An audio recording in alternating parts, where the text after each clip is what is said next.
오 내 혼아 어찌하여 내가 낙심하느냐 어찌하여 너가 내 속에서 불안해하느냐 너는 하나님께 소망을 두라 그분의 얼굴에 도우심으로 인하여 내가 여전히 그분을 찬양하리로다.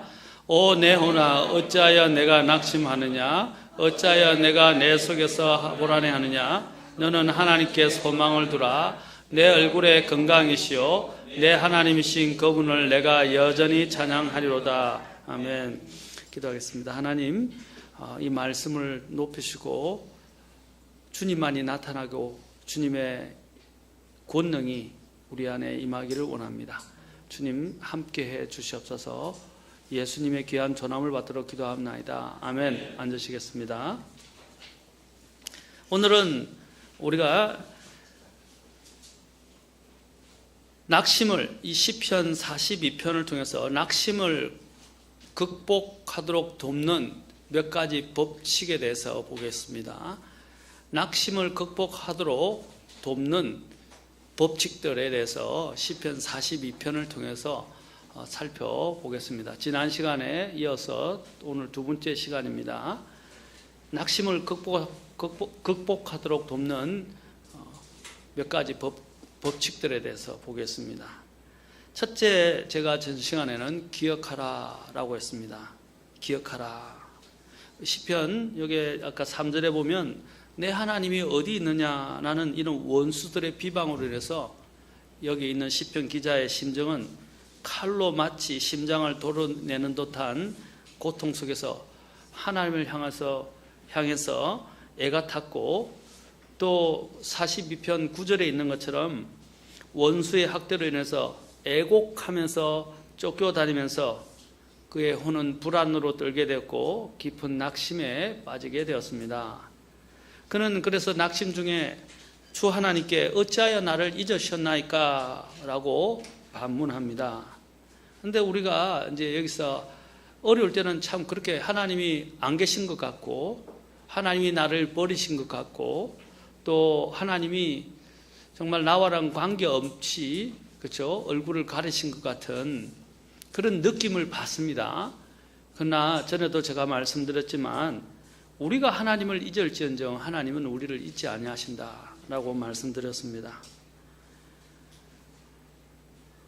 우리가 하나님을 소망하는 믿음은 거리와 공간을 초월해서 하나님을 찾고 하나님께 소망을 두고 하나님의 얼굴에 도우심으로 인해서 우리는 용기를 되찾게 됩니다. 우리가 하나님이 우리를 돌아보지 않는 것처럼 느낄 때에도 우리는 하나님께서 한순간이라도 우리를 잊지 아니하시고 돌아보신다는 사실을 기억해야 합니다. 그래서 6절에서 이 4절과 6절에서 뭐라고 말하고 있다고 했습니까? 하나님의 집에 갔으므로 이 일들을 기억할 때에 라고 그랬어요. 기억할 때에. 그리고 6절에도 보면 뭐라고 했어요? 주를 기억하리이다 라고 이야기했습니다. 예레미야가 5장 20절에도 어찌하여 주께서 우리를 영원히 잊으시오며 우리를 이같이 오랫동안 버리시나이까. 우리가 이런 어려운 가운데 있을 때 이런 말을 하게 됩니다. 그러나 저는 이 말씀과 함께 이사야서 49장 15절을 우리가 기억하면 좋겠습니다. 여인이 자기의 젖먹는 자식을 잊을 수 있겠으며 자기 태어서 난 아들을 불쌍히 여기지 아니할 수 있겠느냐. 이게 본성적 애정 아닙니까? 그렇죠? 그런데 오늘은 아이를 버리는 일들이 지금 허다하게 일어나고 있습니다. 이게 마지막 때의 현상 중에 하나예요. 마지막 때에 사도 바울이 뭐라고 했습니까? 본래 애정, 본성적 애정이 없다고 그랬어요. 본래 애정이 뭡니까? 내리사랑이라는 거예요. 부모가 자식을 향한 사랑이에요. 요즘은 그런 사랑조차도 없어지는 시대이고 얼마 전에도 어떤 사람이 자식 호텔에서 아이를 낳아가지고 원치 않는 아이를 가졌는데 아이를 버렸다가 체포되는 일이 있었습니다. 또 심지어는 신문에서 이번에 세분하는데 아이를 여러 번이나 또 아이를 낳았고 아이를 이렇게 버려버린 일로 인해서 또 지금 신문에 나오고 있습니다. 요즘 이런 비정상적이고 이상한 이런 형태들이 오늘날 자주 일어나고 있습니다. 그러나 원래 인간이 갖고 있는 본래적 애정은 자식을 향한 사랑입니다. 그래서 하나님이 하나님이 심어놓으신 이 본래 애정을 가지고 말씀하시면서 그들은 아까 그랬잖아요. 젖먹는 자식을 여인이 잊지 않고 또 자신에게서 태어난 아들을 불쌍히 여기는 부모처럼 참으로 그들은 혹시 잊을지라도 나는 너를 잊지 아니하리라 라고 주님께서 말씀하셨습니다. 그렇죠? 그래서 성경은 우리가 주 하나님을 기억해야 한다고 이 성경 전반에 걸쳐서 우리에게 이야기하고 있습니다. 먼저 우리는 어떤 하나님을 기억해야 한다고 제가 말씀드렸습니까? 살아계신 하나님이라고 말씀드렸습니다. 우리 하나님은 죽은 하나님이 아니에요. 살아계십니다. 그렇죠? 우리는 그 살아있는 하나님을 두려워하고 살아계신 하나님께 부르짖어야 합니다. 제가 신명기 여러 말씀을 통해서 하나님은 살아계시다라고 말씀드렸습니다. 히스기야가 또 아시리아 왕 사네립의 히스기야로부터 항복을 받아내기 위해서 파견한 세 장군의 랍사게, 그렇죠? 예, 이런 여러 가지 저주와, 그렇죠? 또 비방에 마음이 찢어졌을 때 그가 기도하면서 어떤 하나님께 기도했다고 말했습니까? 살아계신 하나님이라고 말씀을 드렸습니다. 살아계신 하나님. 그래서 아시리아 왕이 살아계신 하나님을 모욕하려고 라고 이야기하고 있어요. 모욕할 살아계신 하나님. 그가 신뢰하고 있는 하나님은 죽은 하나님이 아니라 살아계신 하나님입니다. 여러분, 우리가 이렇게 그냥 일상생활을 하니까 하나님이 죽은 것 같죠? 하나님이 안 계신 것 같죠? 하나님이 안 보이니까, 그렇죠? 하나님이 없는 것처럼 느껴질 때도 많죠? 또 우리가 살아가면서 하나님이 없는 것처럼 살아갈 때도 많죠? 하나님은 살아계세요.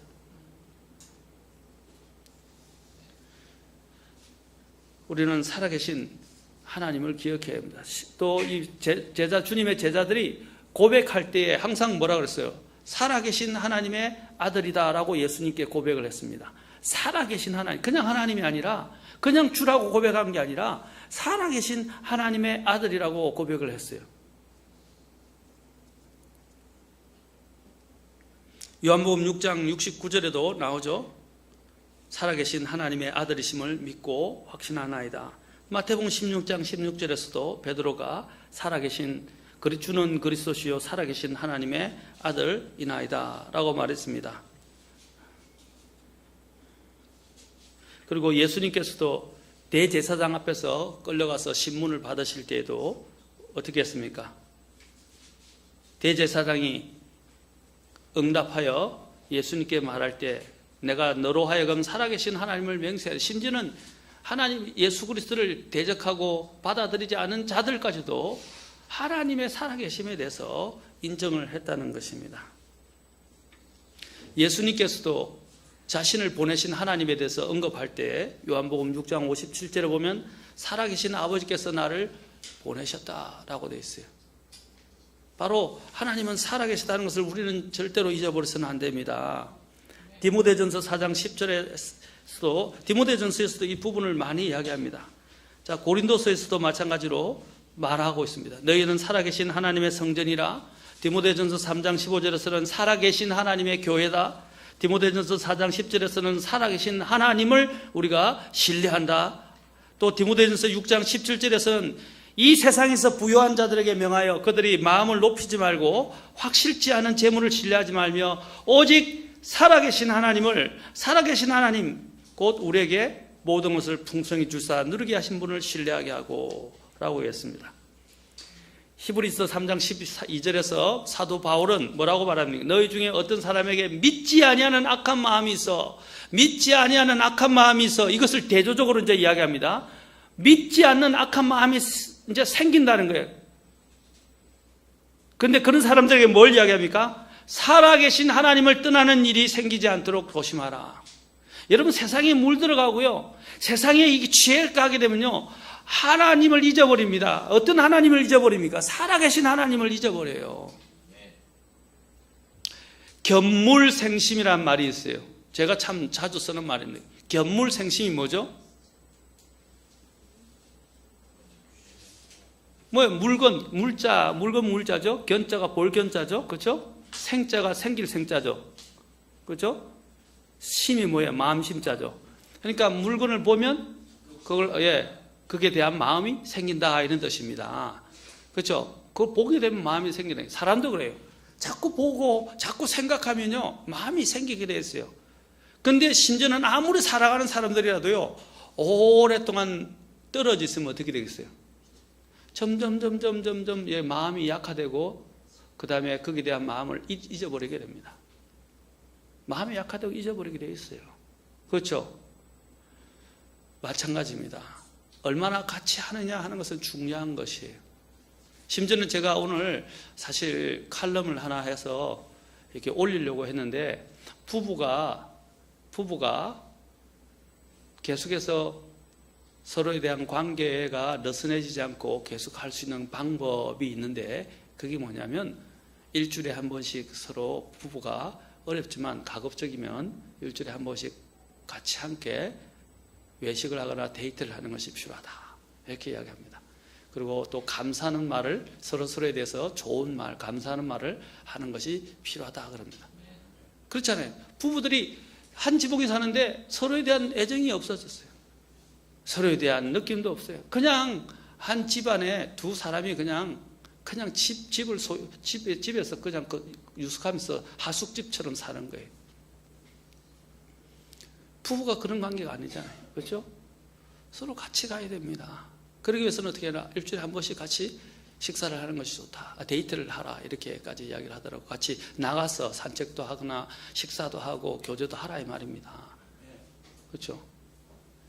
자, 제가 말하는 요지는 뭐냐? 같이 함께하는 시간이 많으면 많을수록 그냥 몸만 같이 앉아 공간에 있다는 것이 같이 있는 걸 말하는 게 아니에요. 생각하고 표현하고 말하고 같이 움직일 때 되는 겁니다. 여러분, 그래서 남편이 야 우리 같이 바람 쐬러 가자 그렇게 하면 귀찮아, 싫어, 힘들어 이렇게 하지 마세요. 당신하고 안 가고 싶어 그렇게 하지 말라고요. 예? 우리 자매님이 또 남편들이 기껏해서 생각해서 또 꽃을 사는데 이딴 식을 또 말아 사와 돈 들여가지고 예 그런 이야기 하지 말라 이 말이죠. 요즘 저 아내들이 이야기를 많이 그렇게 이야기하더라고요. 남편의 마음을 받아야 되는데 그 꽃 시들 건데 뭐하러 사오냐고 며칠 못 갈 건데 차라리 돈을 달라고 남편보다 돈이 더 중요하죠. 이제 제가 이야기하는 것은 서로 마음을 받아야 된다 이 말입니다. 그리고 서로 마음을 받아들이고 서로 함께 움직이고 함께 해주라 이 말입니다. 또 아내가 요구할 때도 움직여줘야 돼요 남편들이. 그렇죠? 오늘 여보 우리 같이 식사하면 안 될까? 돈 없어! 제가 이제 좀 리얼하게 이야기하는지 모르겠지만 바빠! 피곤해! 예, 물론 피곤하고 힘들겠죠. 돈 없으면 이렇게 하면 돼요.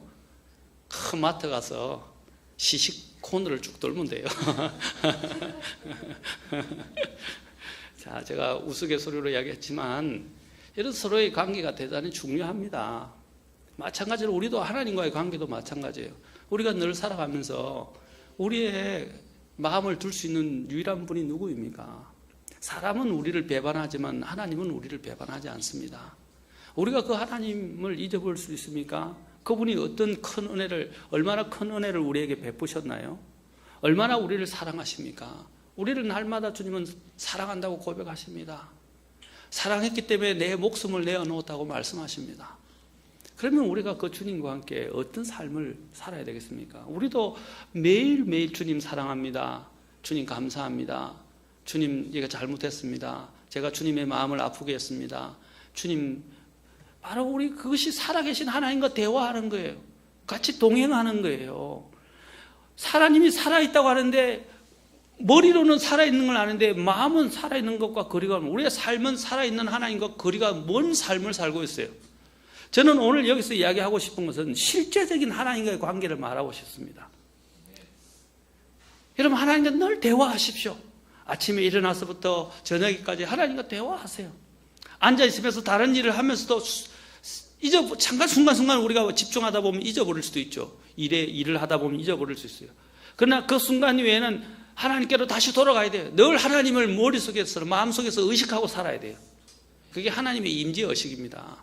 왜 하나님을 우리는 죽은 사람도 기억하지 않습니까? 저도 지금 제가 작년에 죽었던 소천했던 우리 동생을 자주 기억합니다. 우리는 죽은 사람도 기억하는데 왜 살아계신 하나님을 기억을 못합니까? 하나님은 죽지도 않으셨어요. 하나님은 우리 마음속에 늘 살아계십니다. 우리는 하나님을 기억할 필요가 있어요. 예수님께서는 오죽하시면 이런 말씀하셨겠어요. 구약의 말씀을 인용하시면서 나는 아브라함의 하나님이요 이삭의 하나님이요 야곱의 하나님이라 하셨으니 하나님은 죽은 자의 하나님이 아니요 산 자의 하나님이시라 그랬어요. 살아있는 개가 죽은 사자보다 낫다라고 전도서에서 이야기했어요. 살아있을 때 소망이 있어요. 죽고 난 다음에 무슨 소용이 있어요. 우리는 살아있을 때 살아있는 하나님을 기억해야 합니다. 무덤에는 계획도 없고, 전도서 무덤에는 계획도 없어요. 기억함도 없어요. 저는 지옥을 말하지 않습니다. 지금 무덤에 대해서 이야기하는 거예요. 그래서 전도에서는 살아있는 개가 죽은 사자보다 낫다고 하는 거예요.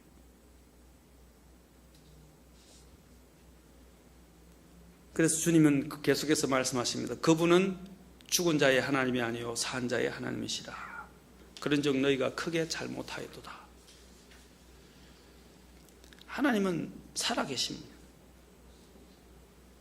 예레미야 10장 10절에서는 주께서는 참 하나님이시니 그분은 살아계신 하나님이시라 영존한 왕이시로다.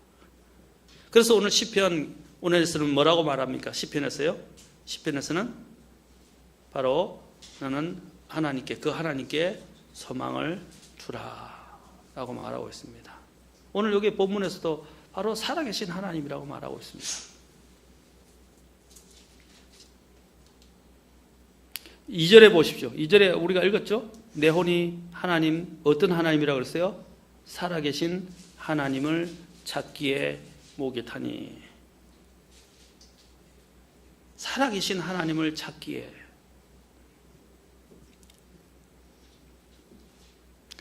자, 그리고 우리는 이 살아계신 하나님을 기억해. 두 번째 하나님은 어떤 하나님입니까? 어떤 하나님을 우리가 기억해야 돼요? 어떤 하나님을 기억해야 됩니까? 첫째는 살아계신 하나님. 둘째는 8절에 보면 생명의 하나님이라고 되어 있어요. 생명의 하나님. 시편 42편 8절에 보세요. 내가 생명의 하나님께 기도하리이다 라고 되어 있어요. 시편 36편 9절에서는 생명의 샘이 주께 있으므로 우리가 주의 비단에서 빛을 보리이다. 사람은 생명을 갈구합니다. 생명을 연장시키고자 합니다. 심지어는 불멸을 꿈꿉니다. 또 불멸을 소망합니다. 그러나 그 불멸은 어디서 오는 것입니까? 그 생명은 어디서 오는 것입니까?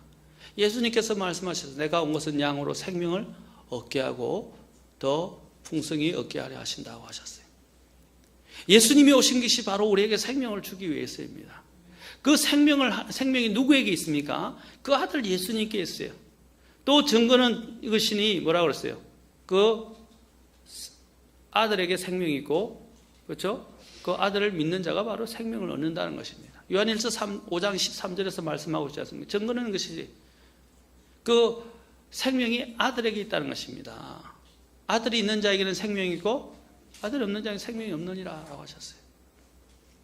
너희가 영원한 생명을 얻으려고 성경을 상고하거니와 그 성경을 탐구하거니 그 성경이 나에 대해서 기록했다라고 말했습니다. 여러분, 생명은 하나님께 있습니다. 하나님은 생명을 주관하시고 생명의 귀천이 또 생명의 이 죽고 삶이 어디에 속해 있습니까? 하나님께 속해 있어요. 하나님이 생명을 주실 수도 있고 가져가실 수도 있는 분입니다. 우리는 우리의 생명을 주관하는, 내가 낙심 가운데서도 내가 낙심하는 그 상황이 지옥과 같을까요? 지옥은 죽은 거예요. 영원히 죽음이라고 말하고, 영원한 죽음이라고 말하고 있어요. 지옥에 던지는 걸 성경은 뭐라고 그랬어요? 둘째 사망이라고 그럽니다. 둘째 죽음이라는 뜻이에요. 하나님과 결별된 것입니다. 하나님과 결별되는 거예요. 왜? 생명의 원천이 하나님께 있기 때문입니다. 우리가 기도하는 하나님은 죽은 하나님이 살아계신 하나님이며 우리가 또한 기억하는 하나님은 바로 생명의 하나님입니다. 여러분의 생명 누구에게 달려 있습니까? 하나님께 달려 있습니다. 우리는 생명의 하나님께 기도해야 돼요. 42편 8절에서 말하는 것처럼. 그래서 생명의 하나님께 기도하니까 주께서 낮에는 자신의 인자하심을 명령하시며 밤에는 그분의 노래가 내게 있으므로. 낮에는 인자하심으로, 그렇죠? 명령하시고, 밤에는 뭐예요? 주님의 노래가, 왜? 주님이 살아있고 생명을 주시잖아요. 저도 제가 주일에 여기서 군대에서 사실 죽고 싶고, 그렇죠? 정말 총으로 다 쏴 죽고 싶을 정도로 그런 극한 가운데 있었을 때도 있었다고 말했습니다. 그때 그런 어려운 가운데 또 탄약고 보초를 밤에 영하 20도에서 쓰고 있었을 때 그 서서 그것도 움직이는 거예요. 한 자그마한 한 평도 안 되는 자리에서 서서 그 자리를 겨울에 영하 20도에서 그 추운 매서운 바람이 부르치는 체감 온도는 그것보다 더해요. 그런 곳에서 하나님을 기억할 때, 그렇죠? 내 안에서 노래가 나오기 시작했어요. 노래가 넘친다 이 말이에요. 왜? 무엇을 기억했어요? 생명의 하나님이에요. 시편 36편 9절에서 생명의 샘이 주께 있으므로 우리가 주의 빛 안에서 빛을 보리이다 라고 했어요. 여러분, 생명의 샘인 주님께 마음을 두면, 주님을 기억하면 여러분이 빛을 보게 될 것입니다. 세 번째로 또 하나님을 뭐라고 묘사합니까? 9절에 보십시오. 9절에 보면 또 하나님을 뭐라고 했어요? 내 반석이신 하나님이라고 말합니다. 반석은 뭡니까? 든든한 피난처와 같은 곳입니다. 하나님을 반석이라 말한 것은 피난처이자 보호한다는 뜻도 갖고 있고요. 또 하나님이 전혀 흔들림이 없는, 그렇죠? 요동하지 않는, 그렇죠? 아주 견고한 처소다 이 말입니다. 하나님의 신실하심을 또 여기서 나타내 주는 것입니다. 그래서 시편 18편 2절에서는 주는 나의 반석이시요 나의 요새시며 나의 구출자시요 나의 하나님이시요 내가 신뢰할 나의 힘이시며 나의 방패시요 나의 구원의 뿌리시요 나의 높은 망대시로다 라고 그랬어요. 주는 나의 반석이라고 말을 먼저 하고 있습니다. 반석. 이것은 내가 기초할 수 있는 곳이라는 것입니다. 내가 기반을 둘 수 있는 곳이라는 것입니다. 내가 숨을 수 있는 곳이라는 것입니다. 또 내가 그것에 의해서 보호를 받을 수 있다는 것입니다. 또 하나님 그 반석에 서면 어떤 홍수가 나도 무너지지 않을 만큼 강하다는 것입니다. 그래서 시편 31편 3절에서는 주는 나의 반석이시며 나의 요새시오니 그러므로 주의 이름을 위하여 나를 인도하고 지도하소서라고 말합니다.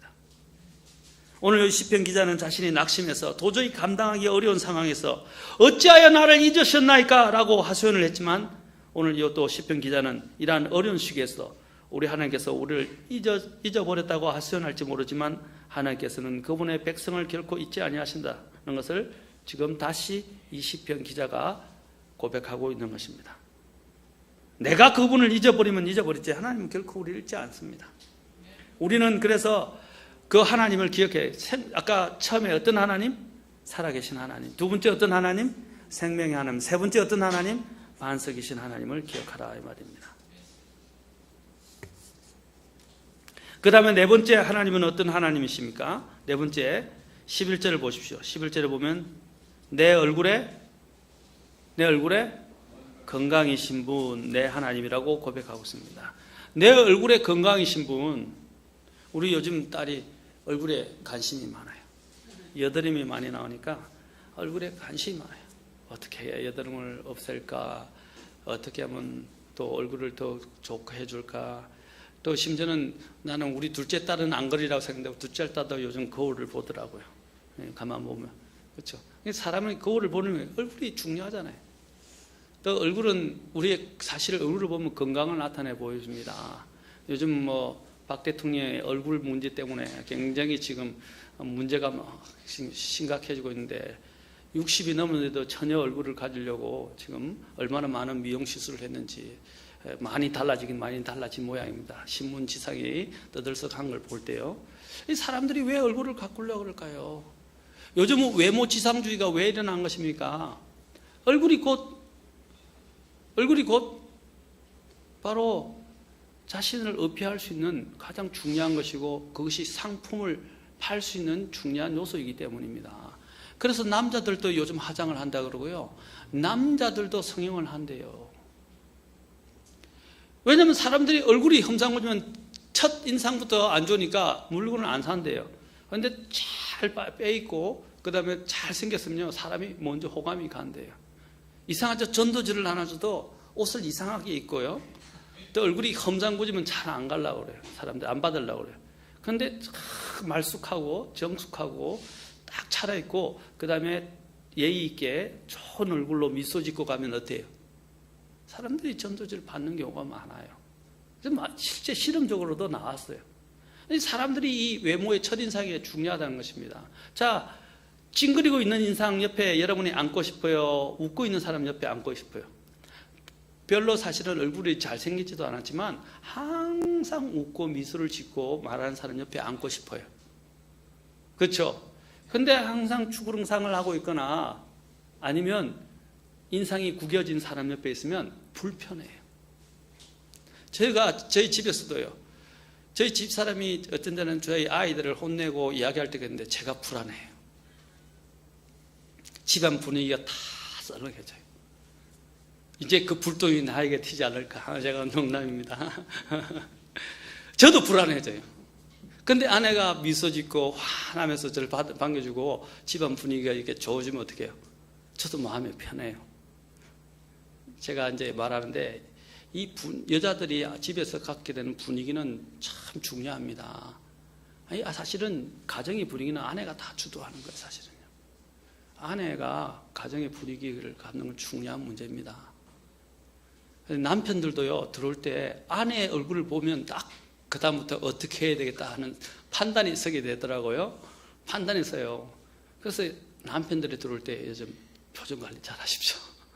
자, 제가 말하는 요즘은 그렇습니다. 얼굴에 이 표정 하나가 그 사람의 마음의 상태, 건강 상태, 심지어는 영적인 상태를 반영합니다. 그 사람이 어디에 마음을 두고 있고 마음 상태가 어떤지에 따라서 그 옆에 있는 주변에 전달되는 분위기가 달라진다는 것이죠. 우리의 삶도 마찬가지예요. 여러분 주위에 여러분 마음속에서 하나님과 교제하고 하나님과 관계되어 있다면 어떻겠어요? 그 영적인 기쁨과 평안이 어디로 나타나겠어요? 얼굴에 나타나요. 제가 참 우리 집사님을 좋아합니다. 집사님 참 좋아해요. 굉장히. 왜냐하면 집사님은 얼굴의 표정에 변함이 없어요. 자신의 기도 제목 첫 번째가 항상 평안이에요. 다른 건 기도 안 해도 평안을 위해서는 기도해요. 같이 기도하면 늘 평안을 위해서 기도해요. 그 기도한 대로인지 같이 있으면 평안해요. 그렇죠? 화를 못 내요. 그렇죠? 그리고 또 그것이 변덕이 있는 게 아니에요. 늘 그 상태예요. 우리 또 저쪽에 있는 또 감사하게도 여성 형님도 그래요. 우리 그 박유수 자매님이 간증을 하다요. 남편이 변함이 없대요. 늘 그렇대요. 어떤 데는 지겹대요. 어떤 데는 그냥 그대로니까. 어떤 때는 그것 때문에 우리가 화가 난대요. 그런데 나중에는 지지난주인가 두주 전인가 3주 전에는 감사하다고 그러더라고요. 남편의 그런 모습을 위해서 감사한다고 그러더라고요. 이게 참 지속되고 변함없는 그런 사람 옆에 있으면 편안해져요. 나는 어떤 사람입니까? 한번 생각해 보세요. 우리가 설교를 하는 이유가 뭡니까? 실제적인 거 아닙니까? 나는 어때요? 옆에 있으면 편안한 사람이에요. 정말 불안하게 만드는 사람이에요. 하영이 어때요? 네? 우리 하은이는 어때요? 동민이는 어때요? 편안한 사람. 우리 사실은 이 인간의 평정은 인간 스스로 만들어내는 것보다 우리가 하나님께 소망을 두고 있고 하나님을 기억하고 하나님께 동행하는 사람은 그것이 나타나게 돼요. 하나님께 소망을 둔 사람은 마음에 흐트러짐이 없어요. 그래서 하나님이 우리의 기쁨이 원천이 된다고 말하고 있지 않습니까?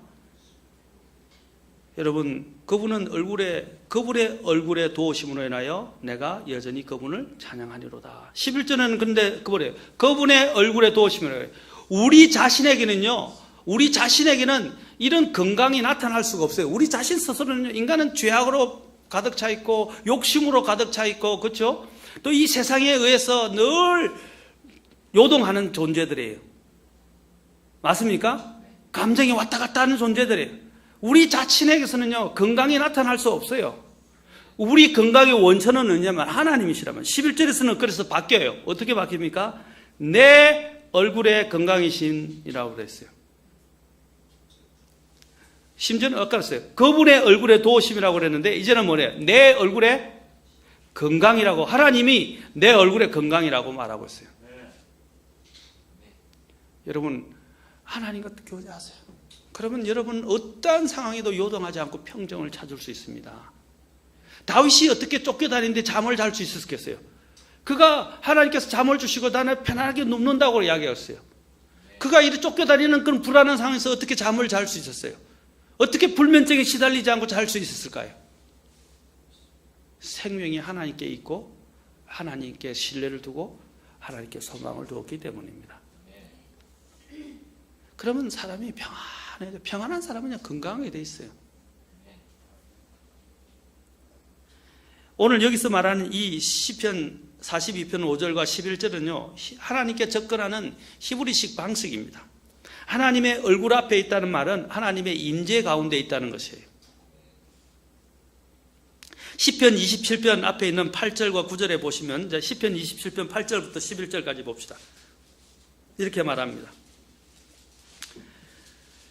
주께서 너희는 내 얼굴을 찾으라 하셨을 때에 내 마음이 주께 아뢰기를 주여 내가 주의 얼굴을 찾으리이다 하였나이다.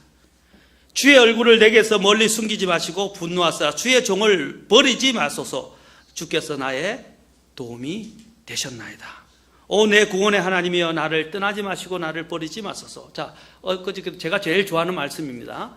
제가 핍박받을 때 이 말씀을 늘 암송하고 다니고 마음속에 간직했어요. 얼마 전에 청년부 중에 누가 이걸 기억하던데, 자, 내 아버지와 어머니가 나를 버릴 때에 주께서는 나를 들어 올리시리다.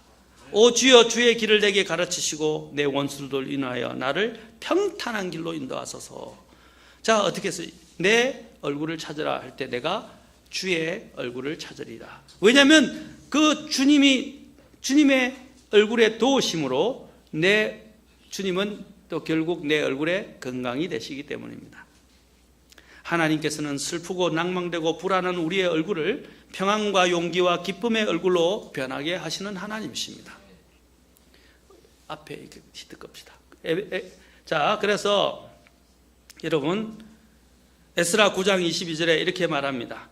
이 날들을 유대인들이 자기들의 원수들에게서 벗어나 안식을 얻은 날로 슬픔이 변하여 기쁨이 되고 애국하는 일들이 변하여 좋은 날이 된 달로 지키게 하고. 자, 하나님으로 인해서 어떻게 했냐면 그들이 얼굴이 변했다는 것이, 슬픔이 변하여 기쁨이 되고 애국하는 일이 변하여 좋은 날이 되었다고 말합니다. 또 마지막에 주님이 오실 때에 대한 말씀으로 예레미야 31장 13절에서는 대언하기를 이때 이렇게 말합니다. 그때 그 처녀가 춤추며 기뻐하되 젊은이와 늙은이가 다 함께 걸어하리니 이는 내가 그들의 애곡이 변하여 기쁨이 되게 하며 그들을 위로하고 그들로 하여금 그들의 슬픔에서 벗어나 기뻐하게 할 것이기 때문이라. 여러분, 우리의 애곡을 기쁨으로 변하게 하실 수 있는 분이 하나님이십니다. 사랑하는 성도 여러분, 저와 여러분은 어디에 마음을 두고 있습니까? 우리는 하나님을 기억해야 합니다.